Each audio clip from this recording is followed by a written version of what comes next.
பேருந்து நிலையத்தில் தற்போது 2,91,00,000 மதிப்பில் புதுப்பிக்கப்பட்டு வரும் பணிகள் பற்றி தொகுப்பு.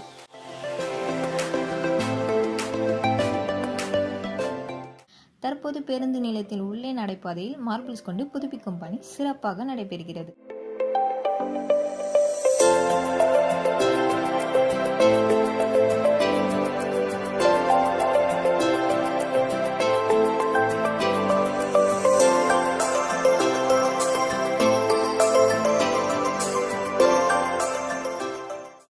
அதேபோன்று பேருந்து நிலையத்தில் உள்ளே தூண்களில் விளம்பர காகிதங்களை அகற்றி வண்ணங்கள் தீட்டப்பட்டுள்ளன.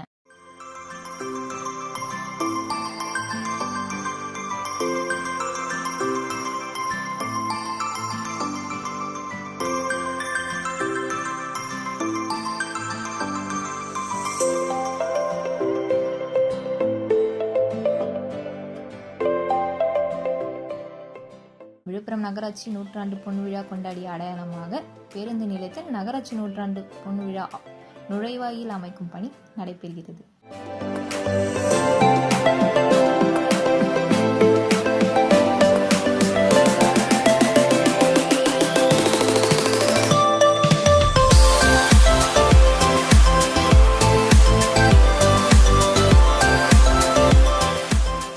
பேருந்து நிலையத்தில் உள்ளே புதிய கழிப்பிடம் கட்டப்பட்டுள்ளது. பேருந்து நிலையத்தில் 2 வீலர் பார்க்கிங் அடுக்குமாடி பார்க்கிங்காக புதுப்பொலியுடன் காணப்படுகிறது.